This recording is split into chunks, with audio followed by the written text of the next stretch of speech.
Think about people around you. You trust them completely. Don't say their names. Just think about them.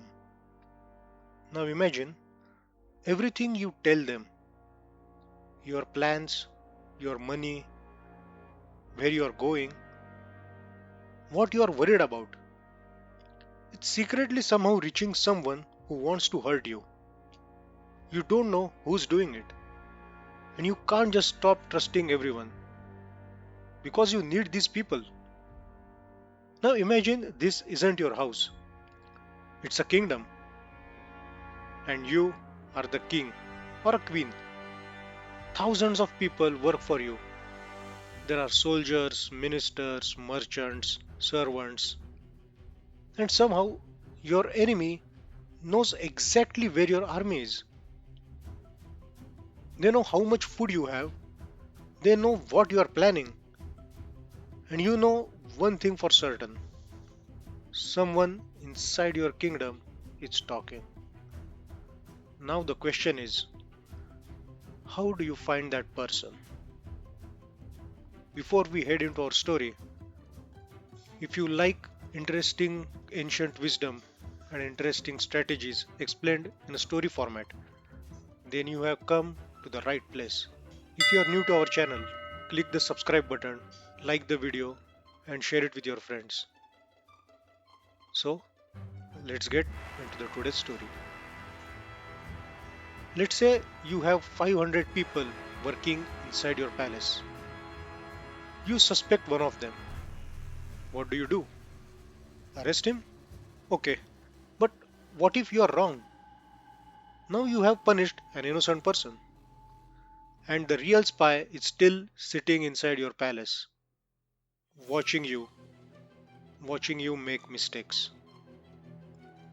So you investigate another person, same problem, and another, again same problem. Very quickly, you realize something. Finding a spy isn't actually the difficult part. The difficult part is knowing who is lying to you. And that is where this gets interesting. Because more than 2000 years ago, Chanakya in his Arthashastra was already dealing with this problem. And it doesn't simply say, have some spies. It describes the whole system. Imagine your palace. You see a merchant walking in, a traveler, a religious person, a student, someone who regularly meets people. Who would you suspect? Possibly nobody. And that's the point. The Arthashastra describes intelligence agents operating under different identities and occupations. The text mentions covers including a student, a recluse, householder, merchant, and other types of agents. So the spy doesn't need to look like a spy. He can look like someone who has a perfectly normal reason to be there. And honestly, that's the first thing that makes this interesting.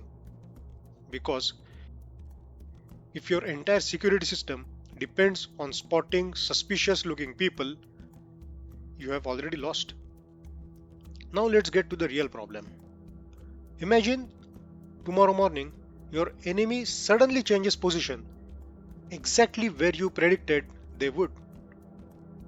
That means your military plan leaked. You know only 5 people knew about it. 5 people. You can't arrest all 5. So, what can you do? Here is where we can use a simple idea. You give different people different pieces of information.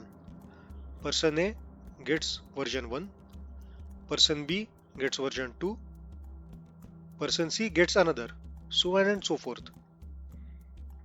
Then you wait. If the enemy suddenly knows one particular piece of information, you know something. You can start tracing where that information came from. Now, this exact canary trap should not be presented as something Chanakya explicitly described. It's our modern way of illustrating the underlying problem. But the Arthashastra goes further in a way that is genuinely fascinating. It says that spies themselves should be used to detect spies. Foreign spies are to be detected by local spies, and spies by spies of similar profession. Think about that for a second. Your security system is watching the people inside your security system. So now your kingdom has two intelligence networks. Network A, your spies. Network B, the enemy spies. You don't tell everyone everything. Different people collect different information. And your own people are looking for signs of the enemy's people. So if an enemy spy enters your kingdom, you don't necessarily need your king to discover him. You have another layer looking for him. And this is the part I find fascinating. The ancient idea isn't find one genius spy. It's build a network that can check itself. That's a very different way of thinking. But wait, what if the spy isn't from the enemy kingdom? What if the spy is your own minister? Now you have much bigger problem because this person already has access. He already knows things and people trust him. So how do you find out whether someone close to you is actually loyal?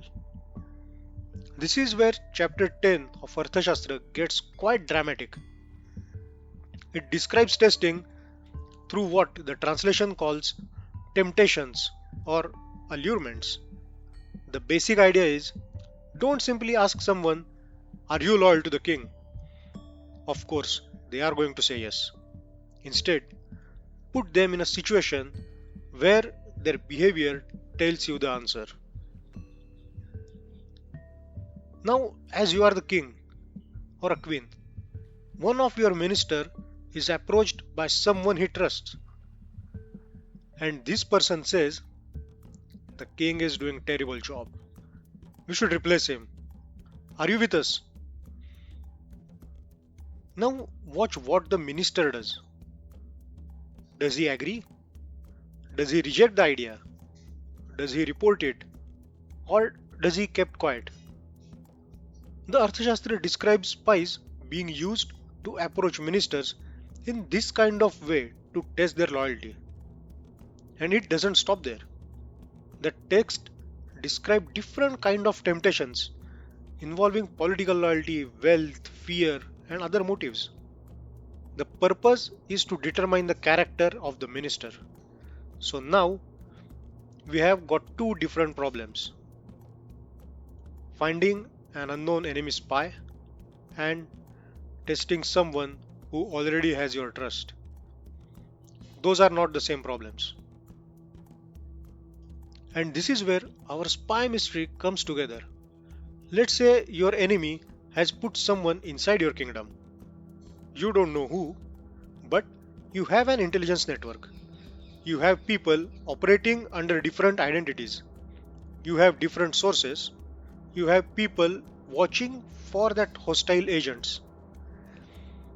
And you have ways of testing people whose loyalty you aren't completely sure about. Now the spy has a problem because he doesn't just have to fool you, he has to fool the system around you. That's much harder task. And that is why I wouldn't describe the Arthashastra's intelligence system as simply Chanakya had spies. That's too simple. It was more like spies watching people, spies checking information, spies looking for other spies, and trusted people being tested for loyalty. That's, my friend, a network.